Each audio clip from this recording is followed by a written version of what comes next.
Pit bikes, a pretty cool thing that many of you have probably forgotten over the years, but we're going to build one today with just some leftovers, scraps, and bits that I've had laying around.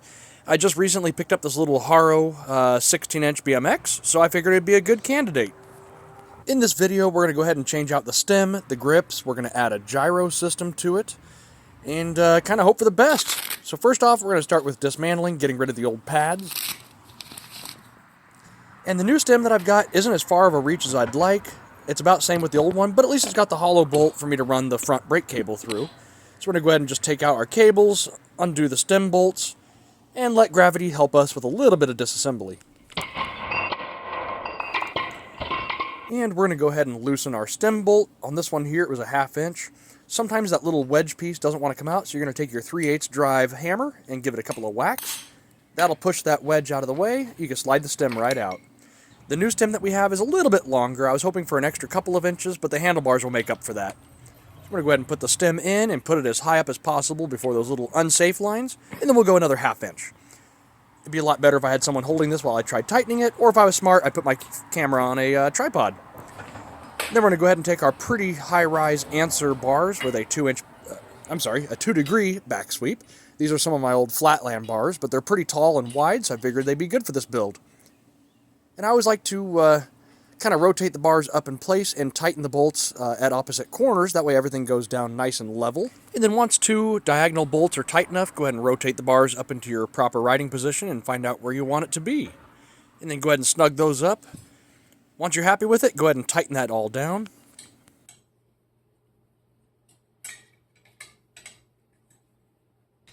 And once you're all done with the bars, you're going to go ahead and unbolt the stem and take it back out because you forgot the gyro.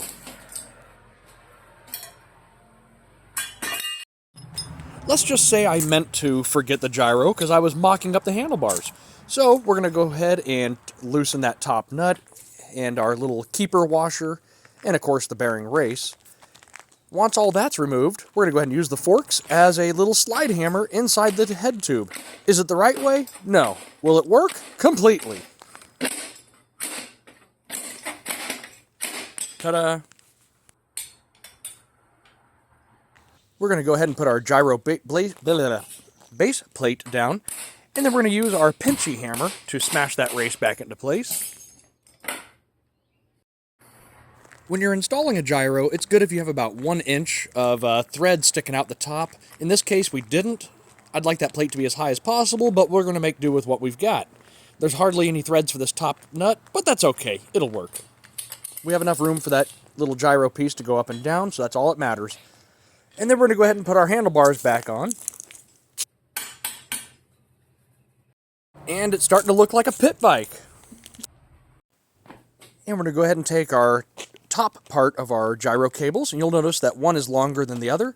The longer one goes to the opposite side that the brake lever is going to be on, so in this case it'll be the left side of the bike. We're going to go ahead and put on our top cables, and a little scrappy piece of brake lever. It'll work. It won't match the other side, but who really cares? Anyways, we're going to tighten that down, make sure the cable moves freely, and then we're going to go ahead and move on to the back cable here in a minute.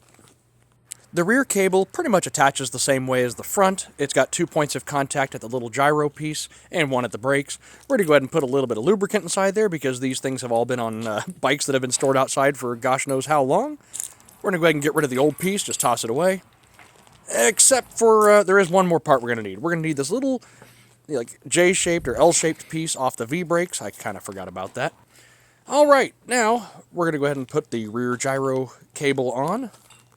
And we're going to want to adjust this thing pretty, like with the little adjusters all the way up, because how little room we've got for the gyro piece to move up and down, we need the cable system to be pretty tight overall. And with the little adjusters all the way screwed in, we could really tighten the cables with these adjusters. For now, I'm just going to check, make sure that everything moves nice and fluid smooth. It does. And when I'm putting on these little pieces from the V-brakes, I always like to put them on and twist them clockwise, or whichever way the steel cable is wound. That way it doesn't kind of bunch up and now you have a little stray hair sticking out. We're going to go ahead and tighten up the V-brakes. And now it's time to move on for the front brakes. Now this front fork didn't have V-brake mounts or U-brake mounts, so a typical side pole caliper is going to be what we've got to use. And we're going to take our adjustable 10mm and give it a tighten. I'm going to screw in this adjuster all the way as well. And we're going to slide on another brake lever.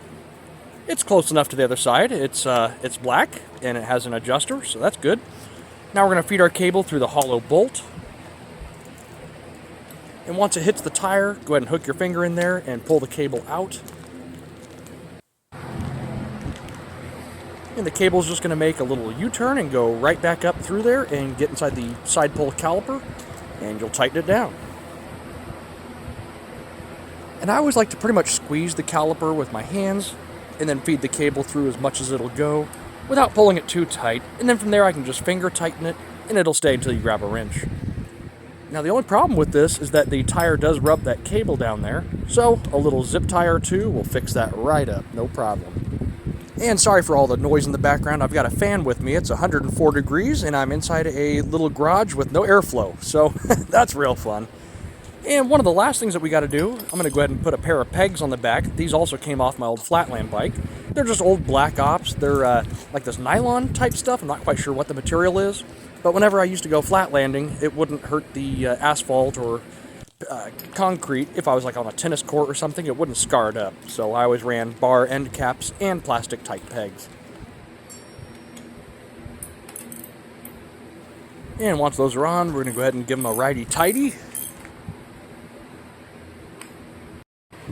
Alright, we're going to raise the seat up to a normal adult height for a 16-inch BMX.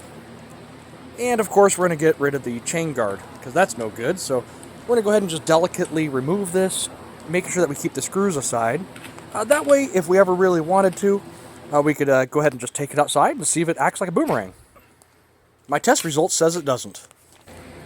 And I've got some old aluminum pedals here. They're pretty banged up, but the little white ones are just so tiny, like you'll roll your foot off, so go ahead and get rid of those. And once those are off, you can go ahead and realize that the aluminum pedals that you brought home are way too big. Eeny, meeny, miny, mo. Your mom's a hoe. Alright, and it looks like I had some on a bike back here.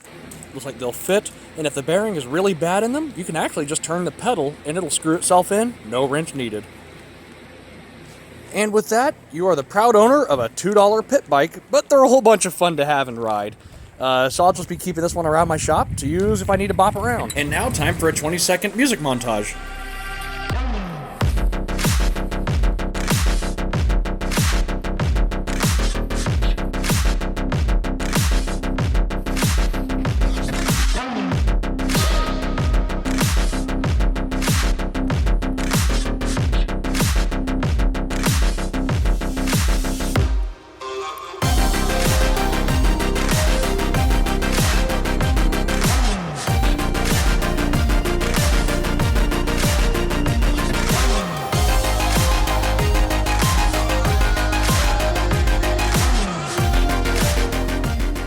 Well, I guess that's it for today, you guys. It's really, really hot. I want to go enjoy some air conditioning. Anyways, I'll see you on the next one.